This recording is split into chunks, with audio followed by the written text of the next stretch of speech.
엄마는 오늘 삶을 마감할 것처럼 그렇게 사역을 하시지 말고 길게 보고 사역을 하세요. 왜 이렇게 열정적으로 하세요? 그렇게 늘 한 번씩 그렇게 이야기를 했어요. 그런데 저는 영혼들만 보면 그게 안 되는 거예요. 그리고 기도 부탁을 하거나 뭐 이럴 때는 넘치는 힘이 그냥 나는 거예요. 그러면은 그냥 육체를 뛰어넘어 사역을 하고 예, 그렇게 하는데 계속해서 이게 좀 무리가 왔는지 제가 조금 몸이 그랬습니다. 그래서 이제 저희 남편도 요즘 쉬시면서 그런 얘기를 하더라고요. 엄마를 좀 쉬게 해주라. 그래서 남편은 우리 전주에 가면 어떻겠냐라고 그렇게 말씀하시더라고요. 그래서 저는 이제 월요일날 새벽에 기도하면서 제 영이 울산에 가 있는 거예요. 울산에 그 형님 가게와 그리고 형님 아는 그 곳에 이렇게 작은 아버님과 그 어머님을 제 영이 그곳에 가서 중보 기도를 하고 그 영혼들을 이렇게 일으키는 그 장면들을 계속 비춰주시더라고요. 그래서 또 그러나 저희 남편이 또 그렇게 말씀하시니까 제가 그래요. 전주는 휴가 때 가시고 우리 울산에 가면 어떨까요? 이렇게 제가 제 영이 가서 그걸 봤는데 가셔야 합니다. 이렇게 말하면 안 되잖아요. 그 하나님의 인격에 또 어긋나기 때문에. 그래서 어떨까요? 라고 이렇게. 그래서 정말 남편이 가기를 원하시면 그곳이 그 현장에 하나님이 보내신 것이라고 알겠다고 그렇게 얘기를 하고 했는데 남편이 그래? 좋아. 울산으로 가지. 이렇게 해서 이제 울산에 이제 가게 되었습니다. 가서 이제 형님네를 만나고 얼마나 충만하신지 그분은 저보다 더 충만하시더라고요. 그날이 마지막인 것처럼 기도를 하시더라고요. 성령님 내 뼛속까지 임하여 주시옵소서 이렇게 기도를 한대요. 그러니까 기도할 때마다 성령님이 안 오실 수 있습니까?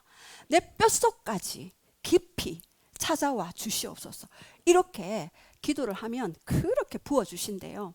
그러면 그렇게 영혼들이 그렇게 불쌍하고 그래서 얼마나 많은 것들을 단호박부터 시작해가 뭐 책 많은 것들 사가지고 오시는 손님마다 다 이렇게 나눠드리고 저 성령님 만났어요.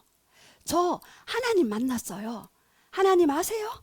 성령님 아세요? 이렇게 이야기를 한다고 합니다. 그러면서 제가 그 다음날 우리 작은 아버님과 그 어머님에게 계속해서 제가 울산에 있을 때부터 그 작은 어머님에게 복음을 전하려고 했는데 아직은 아니다 하셔서 제가 그분에게 복음을 좀 전하고 싶은 마음이 계속해서 올라오더라고요. 그래서 이제 점심 식사를 함께하고 이제 그분들은 가신대요. 그래서 저를 그 가게까지는 1분 거리도 안 되는데 제가 태워달라 했어요. 왜냐하면 그 차 안에서 잠깐이라도 제가 얘기를 해야 되겠다. 그래서 그 차 안에 탔는데 그래서 타자마자 눈물이 하염없이 흐르는 거예요. 그래서 작은 어머니 그 등 뒤에 손을 대고 뒷좌석에서 천국 지옥은 확실히 있습니다. 이렇게 말씀을 드렸어요. 저는 그 천국을 보았고 그 지옥을 보았습니다. 이렇게 이제 말씀을 드리니까 그 작은 아버님이 그래 그럼 어쩌면 되는데 그러시더라고요. 천국 가셔야 됩니다. 그러니까 그래 내 천국 한 자리 나 남겨둬 이렇게 하시더라고요. 그분은 절대로 그렇게 말하실 분이 아니거든요. 왜냐하면 제사를 지내셔야 하고 막 그런 분이시거든요. 그랬는데 내 자리 한 자리 마련해 놔라 이렇게 말씀하시고 그 말씀을 듣는 순간 제가 그래요 그런데 예수님을 영접하셔야 됩니다라고 하니까 그래 가는 중에 이제 밖에서 빨리 안 내리냐고 막 그래서 이제 꼭 다음에는 와서 그 천국을 꼭 보기를 원합니다 하고 그래서 이제 내려와서 형님 가게에 들어갔는데 그때가 한 오후 3시 정도 되었어요. 3시인가 뭐 하여튼 그 전인가 하여튼 그렇게 됐는데 거기에 이제 뭐 손님들이 좀 몇 분 계시고 이랬는데 그 마침 그 오빠가 오셨는데 그 오빠에게 복음을 이제 전하기를 늘 원하셨습니다. 그 어머니랑 그 형님이 계속해서 그 오빠를 위해서 기도하고 있었고 그래서 제가 가게 되었죠. 그래서 그분과 이렇게 대화를 나누면서 제가 계속 복음에 대해서 설명을 했어요. 왜 아담과 하와가 하나님이 창조하셨고 왜 타락하게 되었으며 어떻게 그들이 구속함을 받았고 우리 인생이 왜 그렇게 아픔과 고통의 연속인지 왜 내일이면 죽고 싶은 마음이 드는지, 내일이 안 왔으면 하는 그 마음이 왜 오는지에 대해서 제가 복음을 설명했습니다. 그리고 복음을 영접하시겠습니까? 영접하셔야 됩니다라고 얘기를 하니까 나중에 그러시더라고요. 근데 제가 이야기하는 중에 계속 제 안에 그분에 대한 그 긍휼과 그 사랑이 계속 흐르는 거예요. 그리고 거의 1시간이 지나고 4시쯤 됐는데 형님한테 전화가 왔는데 4시 오는 손님도 취소를 해버렸어요. 그래서 그곳에는 우리 식구들밖에 없는 거예요. 그래서 우리가 제가 계속해서 복음을 전하고 영접을 하셔야지만이, 마음으로 믿어 의에 이르고 입으로 시인해야지만이 구원에 이른다. 부부가 있는데 내 마음에 그냥 사랑한다고 생각하면 되지, 그 사랑을 표현하지 않으면 상대가 알겠느냐고, 꼭 입술로 시인하셔야 됩니다라고 얘기했을 때 휴지를 한 장 턱 뽑아 드시더니 그래요? 그러면은 어떻게 하면 됩니까? 하면서 휴지를 탁 대시더라고요. 그러면서 제가, 그런데 그 순간에 제 안에 벌써 이게 성령님이 위로부터 확 이렇게 덮으시는, 에피스키아죠, 덮으시는 것들이 느껴지더라고요. 그러면서 저를 따라 하십시오라고 그렇게 복음을 전했습니다. 그리고 나는 죄인이었습니다 라고 이렇게 고백을 하는데, 그 고백이 저의 고백이 되어서 막 이렇게 이야기를 하는 거예요. 나는 죄인이었습니다. 나는 하나님 없이 너무나 고통스럽게 살았습니다. 나는 내일이 오지 않았으면 좋겠습니다. 나는 죽고 싶었습니다. 그분의 마음을 제가 막 이렇게 이야기를 하면서 하는데 이분이 엉엉 막 이렇게 우시더라고요. 그러면서 이제 예수님을 내 마음에 모십니다. 예수님 내 마음에 오십시오. 예수님 내 마음에 오십시오. 성령님 내 마음에 오십시오. 찾아와 주시옵소서. 이렇게 하는데 벌써 이분은 막 그렇게 오열을 하면서 기도를 하시더라고요. 그래서 제가 뒤에 돌아가서 이제 안수 기도를 뒤에서 이렇게 해드리고 했는데 이분이 기도를 마치시고 내 평생에 그렇게 따스한 기운을 처음 느꼈대요. 그렇게 위로부터 그 기운이, 따스한 그 성령의 기운이 내려오는데 처음 느꼈다. 그러시면서 이제 저는 이제 나중에 또 형님한테 들은 얘기는 바깥에 나왔는데 공기가 다르더래요. 어제 맡았는 그 공기, 좀 전에 맡았는 그 공기가 예수님을 영접하고는 그 공기가 차원이 다른 그 공기로 느껴지시더래요. 그러면서 와, 예수님을 믿는다는 것은 이 공기가 달라서 다른 것이 아니고 진짜 내가 변하니까 공기도, 환경도, 사람도 모든 것이 달라 보이는구나. 그래서 그분에게 막 그렇게 감사가 흘러내리고 그랬대요. 그래서 제가 어제도 새벽기도 마치고 아침에 이렇게 여기서 이렇게 하나님의 음성을 들으려고 앉아 있는데 어떤 분이 또 한 분이 또 전화가 오셨어요. 그래서 전화를 받아보니 그분이 또 울산에 계시는 분이었는데 그 전에 예전에 한번 형님한테 가서 기도를 해드리고 이분이 완전히 충만해 주셔서 하나님 더 알고 싶어요 이런 분인데, 그분이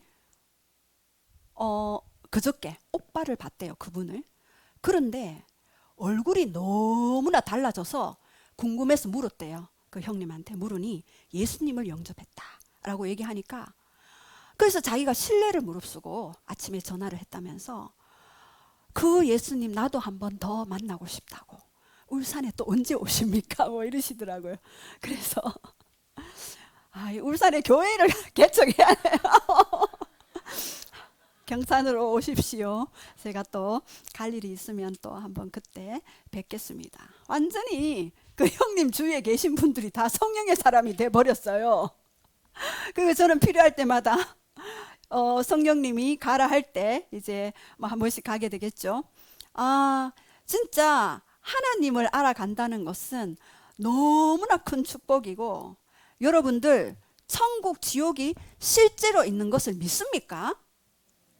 예, 큰 소리로 믿으시면은 믿습니다라고 큰 소리로 한번 이야기해 보십시오. 천국 지옥이 있는 것을 확실히 믿습니까? 믿습니다. 네. 네. 천국 지옥이 확실히 있기 때문에 우리는 더 이상 이전의 삶으로 돌아갈 수가 없습니다. 이전의 삶을 살 수가 없게 됩니다. 왜요? 천국이 있고 지옥이 있기 때문에. 그런데요, 우리가 죽어서만 가는 천국입니까? 아니죠. 하나님은 이곳에서, 우리가 있는 이곳에서 천국의 그 삶을 살아갈 수 있도록 도우시는 성령님을 통하여서, 우리를 통하여서 돕고 계시는 분입니다. 아멘. 예, 그래서 저는 오늘 말씀을 준비하면서, 저는 왜 주님이 이 말씀 준비하라는 것은 잘 모르겠지만 이 말씀을 풀어내면서 하나님이 우리에게 또는 저에게 주시는 메시지가 분명히 있습니다. 자, 5절에 예수님이 이제 다 같이 한번 선포하겠습니다. 시작. 예수께서 가버나움에 들어가시니 한 백부장이 나와 간구하여 이르되 주여 내 하인이 중풍병으로 집에 누워 몹시 괴로워하나이다. 이르되 내가 가서 고쳐주리라. 예, 예수께서 가버나움에 들어가셨죠. 이 가버나움은 갈릴리 호수 북서쪽에 위치한 곳입니다. 갈릴리를 중심으로 예수님이 사역하시고, 가버나움에는 예수님이 사역을 많이 행하시려고 했으나 그들의 믿지 않음을 통하여서 예수님이 그들을 지탄한 그런 일들도 있었습니다. 여기에 이 가버나움에 한 백부장이 나옵니다. 이 백부장은요, 100명의 군사를 거느리는 그런 지휘관이었습니다. 옛날에 이스라엘에는 지금 이 당시에 로마의 그 지배를 받는 그런 곳이었죠. 그래서 한 군단은 1000명의 사람을 이렇게 데리고 6000명의 사람을 데리고 있었죠. 그래서 이 인원을 다시 100명씩 60개로 나누게 되었고, 이 100명 중에 최고의 지휘관을 바로 백부장이라고 합니다. 그래서 이 백부장은 로마 군대의 요직이 있었고, 그리고 로마 정부로부터 하달되는 명령을 수행하는 그런 자였습니다. 그래서 군사적인 중추적인 역할을 하던 사람이었고, 로마 사람이었고 이방인이었습니다. 그래서 6절에 이야기하죠. 하인이 중풍병으로 누워서 몹시 괴로워한다고 그렇게 이야기합니다. 사실 이 하인은 그 당시 노예였는데요, 노예는 돈으로 값주고 그렇게 샀습니다. 그래서 너무나 가난한 사람들은 자신이 스스로 내가 노예가 되어야 되겠다, 그래서 노예 생활을 하면서 먹이고 먹을 수는 있으니까, 그래서 노예의 삶을 스스로 자청하는 사람들도 있었습니다. 제가 예전에 어떤 사람 감방에 들어가는 사람 이야기를 들었는데, 사회에 나오면 먹고 살 길이 없어요. 그래서 자기는 죄를 짓는데요. 왜? 감방에 들어가면 먹고 재워주니까, 그것으로 먹는 것, 자는 것을 해결하니까. 그래서 제가 마음이 너무나 아팠어요. 왜요? 우리가 그런 존재로 지어진 게 아니잖아요.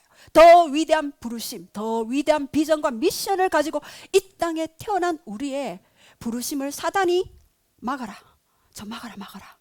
안 돼. 야, 아담의 옛 모습으로 살아가야지. 어디 새로운 아담의 모습으로. 안 돼. 막아라. 특별히 비전과 사명과 부르심이 많은 자들은요, 더 공격이 심할 수도 있습니다. 왜요? 알기 때문에. 그래서 더 높은 차원으로 이끌어가기 위해서 사단이 한 번씩 공격을 하지만, 오직 예수 그리스도 그분이, 또 성령님이 계속해서 하나님의 부르심 가운데 우리의 삶을 이끌어 가고 계십니다. 자, 이렇게 노예가, 종이 아팠어요. 자기 소유물이죠. 그걸 지금 생각하면 100명의 그런 직원이 있는데 그 한 사람이 아프다고 눈 하나 깜빡하는 그 CEO가 있을까요? 잘 없을 수도 있습니다. 크리스찬들은 다르겠죠. 그런데 이 한 사람의 그 노예의 아픔을 통하여서 이는 이제 강구하였습니다. 그래서 백부장의 요청에 예수님은 7절에 말씀하십니다. 내가 고쳐주리라 라고 말씀하시죠. 헬라어 동사에는요, 인칭과 수가 포함되어 있어요, 이미. 그래서 내가라는 단어를 안 써도 돼요. 근데 여기에서 원어에 보면 에고, 내가라는 단어를 사용하셔요. 왜? 강조하기 위해서. 내가 가서 고쳐주겠다라고 그렇게 말씀하시죠. 그 당시 유대인은 이방인의 집에 가지도 않고 함께 합석하지도 않고 함께 먹지도 않고 그리고 함께 있지 않는 거리두기를 합니다. 우리 지금 사회에서 거리두기 하죠. 이 거리두기는 거리두기도 아니에요. 아예 그 집에 들어가지도 않는 그러한 상황입니다. 근데 예수님은 내가 가서 고쳐주리라. 직접 가시겠다는 말씀이죠. 자, 그런데 예수님의 이 언어 속에는요, 예수님은 자기에게 찾아오는 사람을요, 한 번도 거절하신 적이 없었습니다. 예수님의 뜻은 항상 치유입니다. 예수님의 뜻은 항상 구속입니다. 그래서 이 치유는 구속에 포함되어 있습니다. 우리 마태복음 1장 21절을 한번 볼까요? 자, 우리 큰 소리로 자, 우리 한번 선포하겠습니다. 시작. 아들을 낳으리니 이름을 예수라 하라. 이는 그가 자기 백성을 그들의 죄에서 구원할 자이심이라 하니라. 아멘. 예, 예수라는 뜻은요, 그가 자기 백성을 그의 죄에서 구원할 자라고 그런 것이 바로 예수님의 뜻입니다. 그런데 이 구원하다라는 뜻 안에는요, 소조라는 헬라어 동사를 사용하는데요, 이 동사 이 안에는요, 구원하다, 치유하다, 그리고 구속하다, 축사하다, 그러니까 악한 영을 쫓는다라는 의미죠. 이 모든 것이 포함된 온전한 구원을 이야기합니다. 죄에서뿐만 아니라 모든 영역에서 구원인데요, 신체적으로 그리고 정신적으로 그리고 영적인 구원 모두를 이야기합니다. 그래서 제가 지금 시간이 없기 때문에 너무나 여기에 대해서 풀어놔도 1박 2일 걸려요. 그래서 일단 이 정도로 하고 지나가는데, 이 예수라고 부르는 그 자체가요, 바로 이 소조, 신체적, 정신적, 육체적인, 영적인 그 모든 영역에서의 구원이라는 것을 기억해 두시기 바랍니다. 그래서 우리가 예수님이라고 부를 때 바로 구원자님이라고 부르는 거와 똑같아요. 그래서 나의 신체적으로 그리고 정신적으로 영적으로 그 모든 것에 대해서 구원하실 분입니다, 구원하신 분입니다라고 고백하는 의미가 바로 예수님이라는 그 단어 속에 숨어 있습니다. 그래서 예수님의 온전한 뜻은요, 치유예요. 그리고 온전함이에요. 그리고 재창조의 그 역사를 일으키는 것이 바로 예수님의 온전하신 뜻입니다. 그래서 사도행전 4장 11절에도 이야기하죠. 다른 이로서는 구원할 수 없다. 천하 인간에 구원할 다른 이름을 주신 적이 없다라고 얘기할 때 이 구원도요, 소테리아라는 단어를 사용해요. 여기에도 구원이라는 단어 외에 치유, 그리고 번영, 그리고 회복, 구속, 이 모든 단어가 다 포함이 되어 있습니다. 그래서 우리가 예수님이라는 이름을 많이 불렀으면 좋겠습니다. 자, 그래서 오늘 로마의 백부장이 요청했죠. 예수님은 자기에게 나오는 자들을 한 사람도 외면치 않으시고 다 내가 가서 고쳐주리라 라고 그렇게 말씀하셨죠. 이것이 바로 은혜입니다. 은혜의 뜻이 무엇입니까? 갚을 자격이 없는 자에게 거저 주시는 것이 바로 은혜입니다. 값없이 부어주는 호의입니다. 자, 그렇다면 믿음은 무엇입니까?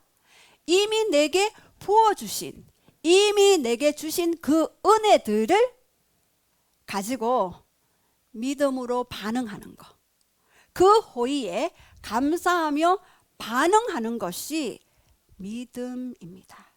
그래서 우리가 예수님이 이미 행하신 일에 대해서 아멘 하고 믿음으로 반응하는 행위가 진정한 믿음의 반응입니다. 그것이 바로 우리의 책임이죠. 아멘의 뜻은 또 무엇입니까? 아멘. 우리 여러분 아멘 조금 전에 했지 않습니까? 예. 진실로 그러합니다. 예. 내가 동의합니다. 그 일이 이루어 주실 줄 믿습니다. 굳게 하다, 확신하다, 동의하다라는 의미입니다. 자, 그런데 우리 많은 사람들 중에 은혜를 강조하시는 분이 있죠. 저는 은혜를 많이 강조하죠. 그렇다고 믿음을 터부시하는 거 아닙니다. 근데 또 어떤 분은 믿음을 막 우리가 행해야 오신다. 믿음을 막 강조하시죠. 저도 믿음을 강조합니다. 그러나 은혜를 무시하지도 않습니다. 은혜와 믿음은 조화와 균형을 맞춰야 하고 우리가 은혜가 무엇인지 절대적인 그 진리를 알아야지만이 우리의 믿음이 진짜 믿음이 되도록 행할 수가 있어요. 활동할 수가 있어요. 무슨 말씀인지 아시겠죠? 믿습니다 해가 이것이 믿음이 아니에요. 제가 예전에 믿습니다 많이 했거든요. 안 돼. 20년 전에 20년 그 전에 믿습니다. 자기 체면 자기 주술이 아니에요. 하나님의 은혜를 알아야 그 은혜를 알아야 믿음이 믿음 될 수 있도록 우리의 믿음을 일으켜 세우실 수가 있는 것입니다. 자, 그래서 나는, 자, 우리 따라합시다. 나는 믿음을 통하여 은혜로서 구원을 받았습니다. 예, 그 증거가 어디 있습니까? 에베소서 2장 8절 우리 다 함께 한번 선포하시겠습니다. 너희는 그의 은혜에 대하여 믿음으로 말미암아 구원을 받았으니 이것은 너희에게서 난 것이 아니요 하나님의 선물이라. 예, 우리가 믿음으로 말미암아 구원을 받았죠. 그런데 그 이전에 뭐가 있었습니까? 은혜. 2000년 전에 하나님이 이미 그 아들 예수 그리스도를 통하여서 은혜가 무엇인지를 보여주셨어요. 우리가 태어나기도 전에 이미 과거제, 현재제, 미래제까지 모두 다 사해 놓으셨어요. 그런데 그것이 우리의 것이 됩니까? 아닙니다. 어떻게 우리의 것이 됩니까? 믿는 자에게. 믿는 자에게 그 은혜의 혜택을 받을 수가 있는 것입니다. 거기에 대해서 로마서 5장 8절 우리 다 함께 한번 선포하겠습니다. 시작. 우리가 아직 죄인 되었을 때에 그리스도께서 우리를 위하여 죽으심으로 하나님께서 우리에 대한 자기의 사랑을 확정하셨느니라.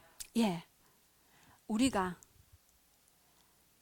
죄인 되었을 때 하나님의 사랑을 확증하셨습니다. 이것은 놀라운 진리예요.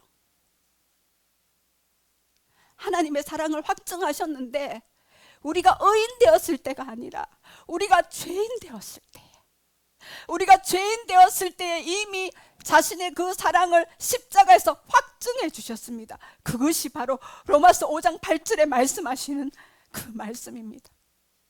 여러분, 이것이 여러분에게 계시로 풀어져야지만이 진실로 은혜가 무엇인지, 믿음이 무엇인지를 알 수가 있는 것입니다. 믿음이 있는 사람은 믿음이 없는 사람을 정죄할 수가 있어요. 저도 예전에 많이 그랬습니다. 이렇게 해야 되는데, 저렇게 해야 되는데, 그래서 제 힘으로 막 해보려고 말로 얼마나 많은 사람들을 다치게 했는지 아십니까? 그런데요, 하나님은 저를 너무나 아름다운 사람으로 만드시기 위해서 계속해서 다루어 가시더라고요. 요즘에는 제가 그런 일들이 있으면 저는 감사합니다. 주님, 그렇죠. 주님과 더 연합할 수 있는, 뭔가 더 깊이 주님과 하나 될 수 있는, 그것도 계기를 마련해 주시네요 하면서 또 주님 앞에 엎드리게 됩니다. 그 보좌에 계신 그 주님 앞에 쫙 이렇게 엎드리게 됩니다. 자, 그래서 이 그리스도께서 우리를 위해서 죽으신 것은 우리가 바로 죄인 되었을 때예요. 그래서 믿는 믿음의 여인들은 믿지 않는 남편들을 이렇게 정죄할 수가 있더라고요. 저도 그 나쁜 일들을 많이 했어요. 죄송합니다, 사부님. 네. 아, 여기 있으니까 너무 좋네요. 제가 아무리 이야기를 해도 토를 못 하시니까. 할렐루야. 네. 네. 사과도 마음대로 할 수 있고. 사실 집에서 사과하기가 참 이게 멋쩍더라고요. 저의 사과를 받아주시겠습니까? 나의 사부님. 네. 네. 할렐루야. 네. 이것이 바로 은혜를 드러내는 구절입니다. 로마서 5장 8절 말씀이. 이미 2000년 전에 내가 죄인 되었을 때 이미 자신의 사랑을 확증해 주셨대요. 와우, 놀라우신 하나님, 놀라우신 예수님, 놀라우신 성령님. 그런데 로마서 5장 21절에 우리 한번 선포하겠습니다. 시작. 이는 죄가 사망 안에서 왕노릇한 것 같이 은혜도 또한 의로 말미암아 왕노릇하여 우리 주 예수 그리스도로 말미암아 영생에 이르게 하려 함이라. 예. 자, 여기에서 은혜가 있는데 이 은혜는 또 죄가 사망 안에서 왕노릇 한 것 같이 은혜는 뭐로 말미암아 왕노릇 한다고요? 의를 통해서. 그래서 우리는 반드시 이 의인이 또 되어야지 왕노릇을 할 수 있대요. 왕노릇을 할 수 있는 근거는 모든 피조 세계를 다스릴 수 있는 그 근거가 되는 것은 우리가 의인됨에 있대요. 근데 어떻게 의인이 되나요? 우리 스스로 의인이 될 수 없습니다. 무엇으로요? 믿음으로. 예수 그리스도를 믿음으로 우리는 의인의 반열에 들어갈 수 있고 하늘 보좌에서 예수님과 함께 통치할 수 있는 반열에 서 있다는 것입니다. 그래서 이 은혜는 공로 없이 얻은 호의입니다. 저절로 굴러 들어온, 저절로 굴러 들어왔죠. 값을 치르지 않는 과분한 이런 의미가 있는 것입니다. 왜요? 내가 필요로도 하기 전에 예수님이 2000년 전에 나를 위해서 죽으셨다는 그 사실요. 제가 며칠 전에, 지난달이었죠. 자녀가 돈을 빌려달래요. 그래서 거금을 빌려줬어요. 빌려줬는데 이달에 갚으라니까 없대요.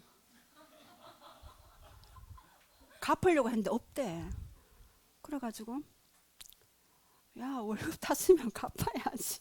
고르반 아니야, 고르반. 우리 말씀으로 해요. 막 싸우는 것도. 고르반 아니야, 막 이렇게.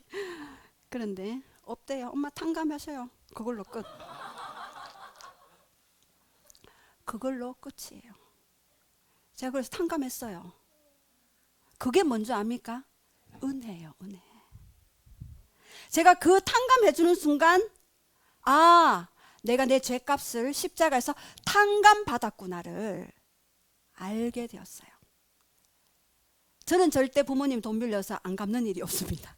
저는 반드시 갚아드려요. 야, 이 아이가 은혜를 아는구나. 은혜를 알아요. 다음에 또 이용하지는 마시고. 예. 그게 은혜더라고요. 그래서 이 은혜를 모르면은 뭔가 누군가 이렇게 해줄 때 뭔가 의도가 있는 거 아닌가 이렇게 제가 옛날에 그렇게 생각했어요. 제가 지난주에도 어떤 이제 초등학생 아이가 완전히 상처가 너무나 꽁꽁 쌓여서 아픈 아이가 한 명 왔어요. 그 아이 몸에 손도 못 대게 했어요. 저를 쳐다보지도 않았어요. 쳐다보지도 않고 그래서 그래 내가 그냥 기도해 줄게. 내가 죄인처럼 그냥 이래서 기도를 해줬어요. 주님, 이 아이가 많이 아픕니다. 어디 아프냐고요? 겉은 멀쩡해요. 마음이 아파요. 그래서 그 마음이 아픕니다. 그리고 이 아이가 그림을 그리는 모습을 비춰주십니다. 하나님께서 그 그림을 통하여서 이 자신의 그 내면을 표현하고 있고 하여튼 그 말씀을 쭉 풀어냈는데 그 어머니가 이 아이가 늘 그림을 그린대요. 자기의 모습을 그린대. 그래서 아 그렇습니까 하고는 이제 기도하고, 이 아이가 이제 영어를 이제 익숙한 아이라서 제가 했는 말 듣는 것도 있고 못 듣는 것도 있고 엄마가 통역해 주시고, 어쨌든 이 아이가 딱 나가는데 하나님이 그 아이에게 용돈을 주라 그러시는 거예요. 그래서 하나님 용돈이요. 그래서 얼른 또 막 와가지고 용돈을 막 챙겼어요. 그리고 아무도 모를 때 주머니에서 이 아이 주머니로 넣었어요. 왜냐하면 이 아이가 저의 손을 대는 것도, 터치하는 것도 싫어했거든요. 그래서 이 주머니에 넣는 것도 터치해야 되잖아요. 터치하는데 이 아이가 움찔하더라고요. 움찔하면서, 근데 가만히 있었어요. 한 10초 정도 가만히 있더라고요. 그러면서 나가면서 제가 이 아이를 안는데 하늘에서 사랑의 기름 부음이 확 내려오더라고요. 안는데 눈물이 막 나더라고요. 얼마나 이 아이를 사랑하고 기뻐하시는지, 놀랍도록 이 아이를 원하셨는지. 이 아이는 비록 그 어둠과 상처투성이라 할지라도 우리 하나님은 이 아이를 너무 사랑하시는구나. 그러니까 그 은혜가 막 내려오더라고요. 그러면서 이 아이가 그때 눈물을 보이더라고요. 야, 제가 관건이 뭔지 알았어요. 이게 그냥 기도도 기도지만, 아, 이게 뭔가 하나님의 그 사랑이 표현되어지는 어떤 그 통로, 그것이 필요한데, 아, 하나님의 이 감동이 필요하구나, 하나님의 음성에 순종해야 되겠구나를 알게 되었어요. 그러면서 이 아이가 사실은 이제 엄마 아빠가 1년 전에 이혼을 하고 이제 한국에 왔는데, 아빠가 서브웨이 장사를 하시는데, 이혼하고부터 서브웨이를 한 번도 안 갔대요. 그런데 그날 돌아가는 날 서브웨이에 가서 밥을 먹었대요. 그러면서 그 엄마가 문자가 왔대요. 너무나 감사하다고, 성령님이 하셨다고. 그 한순간에 그 일이 이루어졌다는 거죠. 야, 이것이 은혜구나. 값없이. 놀랍지 않습니까? 저는 너무너무 신났어요. 저는 사역하면서 제가 또 통로가 되니까 하나님을, 마음을 많이 발견하게 돼요. 그래서 하나님을 사랑하는 자에게나 하나님을 싫어하는 자에게나 동일한 은혜를 부어주시는구나. 이것이 만인 구원론은 아닙니다. 동일하게 사랑하신다는 거죠. 그런데 믿음을 발휘해야 구원을 잡을 수 있다는 거죠. 근데 하나님의 은혜를 알아야 된다는 거죠. 아돌프 히틀러는 하나님이 무척 사랑하셨어요. 너무나 사랑하셨어요. 그러나 구원 받았습니까? 구원받지 못했어요. 왜요? 믿음을 드리지 않았기 때문에, 믿음의 고백을 하지 않았기 때문에 구원의 반열에 들어갈 수 없었습니다. 그래서 하나님의 은혜만이 구원은 아니라는 거죠. 하나님의 은혜만이 저절로 치유되는 것도 아닙니다. 하나님의 은혜만이 나를 위해서 뭔가를 해줄 수는 없습니다. 하시지만 믿음을 발동할 때, 그때 이 협력이 일어나서 하늘의 스파크가 일어나서 일하신다는 거죠. 그래서 믿음과 함께 은혜를 받아들여야 한다는 것입니다. 그래야지만이 구원이 나타나서 내 삶의 그 능력이 실제가 되어지는 것입니다. 자, 우리 그래서 8절에 한번 볼게요. 백부장이 대답하여 이르되, 백부장이 대답하여 이르되 주여 내 집에 들어오심을 나는 감당하지 못하겠사오니 다만 말씀으로만 하옵소서. 그러면 내 하인이 낫게 싸움나이다. 예, 9절도 한번 읽어볼까요? 10절까지 읽어주세요. 시작. 나도 남의 수하에 있는 사람이요 내 아래에도 군사가 있으니 이들어 가라 하면 가고 저들어 오라 하면 오고 내 종들어 이것을 하라 하면 하나이다.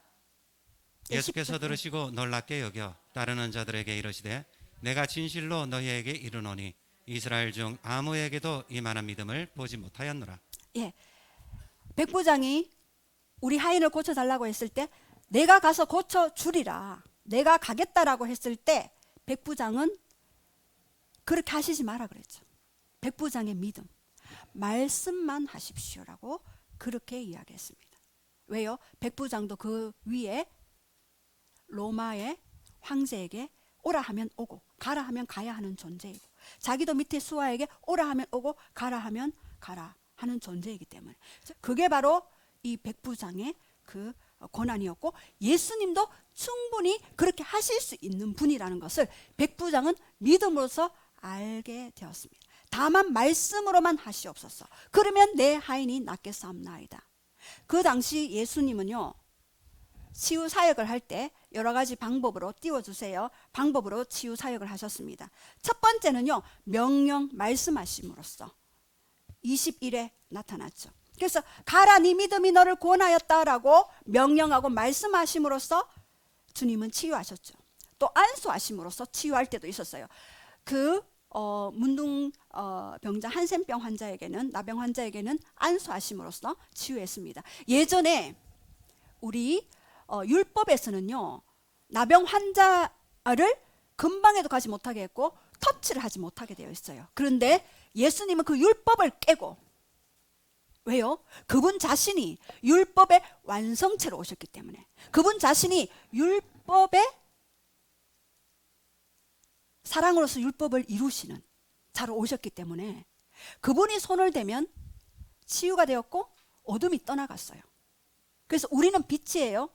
우리가 빛인 우리가 어둠에 있는 자에게 손을 댈 때 그 어둠이 사라지는 것이지, 그 어둠이 빛을 해방할 수는 없는 것입니다.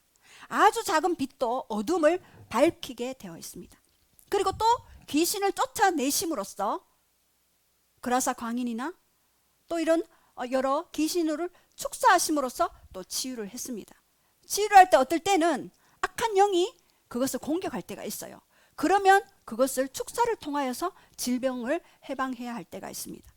그리고 또 때로는 다른 사람의 믿음, 4명의 그 중풍병자를 4명이서 이렇게 들고 온다든가, 이분 이 백부장이 하인을 위해서 기도했다든가, 다른 사람의 믿음을 통해서 회복된 역사가 8번, 그리고 버린 그 당사자의 믿음으로 회복된 게 7회나 나옵니다. 그래서 예수님의 치유의 방법은 여러 가지입니다. 그런데 오늘 백부장이 이야기한 것은 말씀으로만 된다라는 확실한 믿음을 가지고 있었습니다.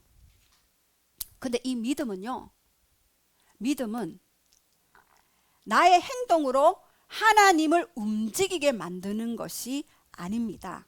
믿음은 하나님이 은혜로 이루신 것을 내가 반응하는 거예요. 내가 동의하는 거예요. 그것이 믿음이에요. 그럴 때 믿음이 100% 확실하게 이루어질 수가 있는 것입니다. 자, 그렇다면 어떻게 믿음대로 되는가? 첫 번째 한번 읽어주세요. 시작. 모든 세계가 말씀으로 이루어진 줄을 믿음으로. 히브리서 11장 3절 말씀. 모든 세계가 하나님의 말씀으로 이루어진 줄을 알거니와 보이는 것이 나타난 것으로 말미암아 된 것이 아니니라. 예, 모든 세계가 말씀으로 이루어진 줄을 믿어야 하는 것입니다. 그리고 지금도 히브리서 1장 3절에 하나님의 그 능력의 말씀으로 만물을 붙들고 계셔요. 빛이 있으라 했을 때 빛이 있었잖아요. 궁창 위의 물과 궁창 아래의 물로 나뉘라 했을 때 나뉘었잖아요. 이렇게 모든 세계가 말씀으로 말미암아 나타나게 되어졌어요. 그래서 우리는 말씀을 나타내게 하는 입술을 가졌잖아요. 하나님의 언어, 형상으로 지어졌기 때문에. 그래서 시편 19편 1절에도 보면은요, 하늘이 하나님의 영광을 선포하고 궁창이 그의 하시는 일을 나타내시는도다. 날은 날에게 말하고 밤은 밤에게 지식을 전하니 언어도 없고 소리가 없고 말씀도 없으나 이 말씀이 온 세계까지 끝까지 이르리로다라고 그렇게 말씀하셨습니다. 소리 없는 언어가 이 세계 위에 운행하고 계신다는 거죠. 말씀으로 만물을 붙들고 계셔요. 여러분, 제가 여러분에게 이렇게 말씀드리는 것은 굉장히 중요합니다. 그래서 우리는 환경에 제한받는다고 생각을 합니다. 그런데 아닙니다. 우리가 환경을 다스릴 수가 있는 것입니다. 외부 환경이 내부 환경을 지배하는 것이 아니라 우리 자신이 외부 환경에 영향을 받는 존재가 아니라는 거죠. 그래서 말씀대로 말하는, 우리에게는 위임된 하나님의 언어가 있다는 거죠. 그래서 하나님이 위임된 그 통치권으로 말씀을 말하는 거예요. 자, 그래서 모든 세계가 말씀으로 이루어진 줄을 믿음으로 그 말씀에 동의할 때 그 말씀이 나타나게 되어 있어요. 자, 그리고 두 번째 한번 보십시오. 두 번째, 은혜와 협력함으로 에베소서 1장 3절과 6절 말씀 한번 선포하겠습니다. 시작. 찬송하리도다. 하나님 곧 우리 주 예수 그리스도의 아버지께서 그리스도 안에서 하늘에 속한 모든 신령한 복을 우리에게 주시되 곧 창세전에 그리스도 안에서 우리를 택하사 우리로 사랑 안에서 그 앞에 거룩하고 흠이 없게 하시려고 그 기쁘신 뜻대로 우리를 예정하사 예수 그리스도로 말미암아 자기의 아들들이 되게 하셨으니 이는 그가 살아나시는 자 안에서 우리에게 거저 주신 바 그의 은혜의 영광을 찬송하게 하려 하는 것이라. 예, 여기서 보면은 하늘에 속한 모든 복을 우리에게 주셨다라고 말씀하셨습니다. 이것은 과거 시제예요. 이미 우리에게 주셨습니다. 그리고 이 신령한 복을 주셨는데 이 신령한이라는 단어는요, 푸뉴마티코스 라는 단어를 사용하는데요. 이것은 바로 성령을 말하는 푸뉴마토스와 어원이 같아요. 그러니까 성령님이 주시는 구원의 복이라는 의미입니다. 성령님이 주시는 복. 와우. 우리가 눈으로 보지 못하고 귀로 듣지 못하고 마음으로 깨닫지 못하나 오직 성령으로서 이것을 보이신다 했잖아요. 하늘의 그 모든 것을. 놀랍지 않나요? 저는 너무 신났어요. 와, 성령님이 우리에게 주시는 가장 큰 복이었구나. 가장 큰 축복, 선물. 왜요? 그 성령님이 다 나타내 보이실 수 있도록 여러분을 옆에서 스탠바이 대기하시는 분이기 때문입니다. 그래서 우리는 그리스도 안에서 택하셨습니다. 그래서 그리스도 안에 있는 자들은요, 그의 기쁘신 뜻대로 예정하여서 자기의 아들들이 되게 하셨습니다. 집에 가서 이거 묵상해 보십시오. 그의 기쁘신 뜻 안에서 자기의 아들들이 되게 하셨대요. 이 묵상을 할 때 여러분은 우울증이 떠나갑니다. 여러분 안에 있는 어둠이 떠나갑니다. 나는 기쁨의 존재구나. 그의 기쁘신 뜻 안에서 나는 아들들이 되었구나. 정체성이 바뀌어지는 거죠. 자, 그래서 구원은 우리에게 거저 주시는 은혜인데 우리의 믿음으로 반응할 때 그 구원을 우리가 혜택을 누릴 수가 있는 것입니다. 그래서 은혜와 믿음, 이것은 소금과 같아요. 소금의 성분이 뭐예요? 소금의 성분, 나트륨과 염화물입니다. 근데 각각 이것만 먹으면 우리는 죽어요. 그런데 합쳤을 때 이 소금의 역할을 감당하듯이 은혜와 믿음이 협력하고 조화롭게 균형 있게 우리 안에서 활동할 때 우리는 하나님과 함께 이 땅을 다스릴 수 있습니다. 그리고 세 번째, 이미 이루어진 것이 드러나도록 믿음을 풀어놓으라입니다. 이것이 바로 내 믿음대로 될지어입니다. 거저 주시는 바 그 은혜를 믿음으로, 그리고 그 말씀을 말함으로 나타내 보이시는 하나님의 능력을 경험하라라는 그런 의미입니다. 그래서 우리는 이미 은혜로 보여주신 것을 믿음으로 이 땅에 풀어놓는데요. 여러분이 아무리 마음으로 생각하고 있다고 또 되는 것이 아닙니다. 이 마음에 생각하는 것과 그리고 이 마음의 생각과 그 언어를 이 물질 세계에 이 선포하고 할 때에 이 물리적인 영역에 나타나지는 것입니다. 그래서 여러분은요, 원인을 얘기하시면 안 돼요. 결과를 말씀하셨어야 됩니다. 이미 이루어진 결과를 이미 보셔야 하고 그것을 말하라입니다. 공부하는 친구들도 이미 나는 어떠한 사람이 되었습니다. 그것을 보고 선포하고 말할 때 다른 거는 다 과정이에요. 넘어졌다 일어섰다 뭐 이렇게 할 수 있겠죠. 저도 그 결과를 선포했어요. 저희 사부님 색소폰 부는 그 결과를 가지고 계속 그걸 보고 선포했는데 어느 날 색소폰 그 동호회에 가입하겠대요. 처음에는 반대했죠. 그 동호회 가면은 또 그럴까 싶어서 반대했는데 하나님이 제가 어떻게 할까요? 하니까 하나님이 너가 그것을 보지 않았느냐? 그러시더라고요. 그래서 제가 예 그러면서 놀랍지 않습니까? 미리 보고 선포하는 거. 그래서 지금 계속 당신은 어떠한 사람이 될 거예요 라고 말씀드리고 있습니다. 귀에 들리도록. 그래서 여러분은 결과를 말씀하시는 분들이 되어야 하는 것입니다.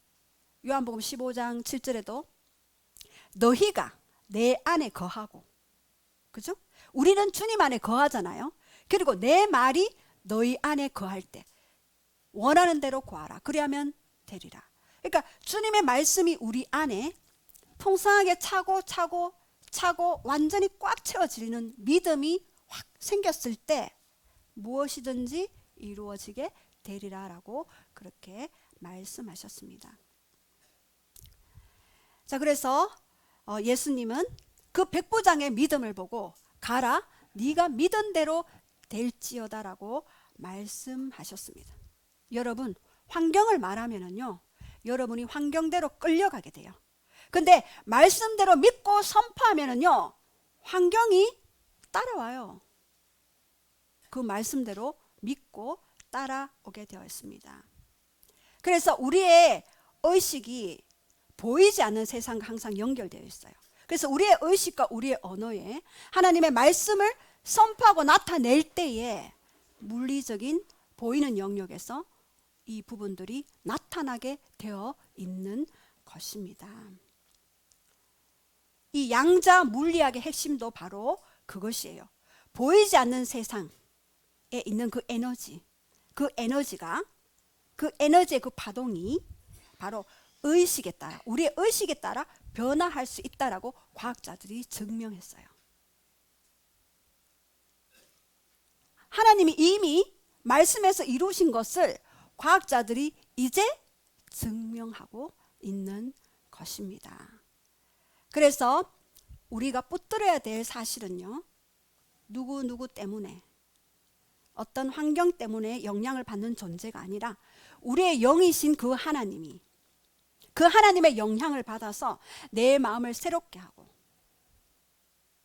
그리고 우리의 언어를 새롭게 할 때에 눈앞에 있는 현실 세계를 바꿀 수가 있는 것입니다.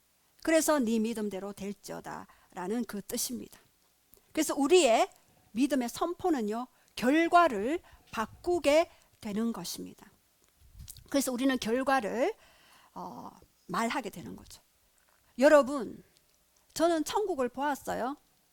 저는 자신 있게 말할 수 있습니다. 저는 지금이라도 천국 가고 싶어요. 너무 좋기 때문에 가고 싶어요. 그런데 아직 누구 때문에 더 저의 사명이 남아있기 때문에 남아있는데, 이 땅에서도 천국을 누리게 하시게 하고 싶은 것이 하나님의 뜻입니다. 그분은 거저 주시는 바 그 은혜의 영광을 찬미하게 하려 함이라. 거저 주신대요. 공기, 여러분 돈 주고 공기 사 먹습니까? 공기 거저 주셨잖아요. 근데 공기가 없다고 말씀할 수 있습니까? 없어요. 거저 주셨어요. 그 모든 것들을 은혜로. 근데 우리의 믿음은 그것을 이야기해야지만이 그 은혜가 은혜되도록 현실 세계에 나타나게 되어 있는 것입니다. 결론입니다. 은혜는 예수님은 자신에게 나오는 모든 자를 외면치 아니하셨고 2000년 전에 이미 예수님을 통하여서 다 이루어 놓으셨어요. 테텔레스타이, 요한복음 19장 30절 다 이루었다. 그래서 이 믿음은 이미 이루어 놓는 것들을 풀어 놓는 것입니다. 이미 이루어 놓은 것들. 그래서 백부장도 말씀만으로 치유하실 것을 믿었던 이유가 바로 여기에 있습니다. 근데 은혜는 의로 말미암아 왕노릇합니다. 이 의는 바로 예수 그리스도가 십자가에서 나를 위해 죽으시고 부활하시고 승천하시고 다시 오실 것에 대해서 믿음을 가진 자를 의인으로 칭하여 주시죠. 그리고 이 의인은 이 땅에서 왕노릇 할 수 있는 은혜를 이미 부어 주셨습니다. 누구에게요? 다 주셨습니다. 자, 우리 함께 기도하면서 오늘 우리 말씀을 실제로 여러분 말씀이 실제가 되려면 기도로서 이것들을 영 안에서 선포해야지만이 말씀이 실제가 되어지는 것입니다.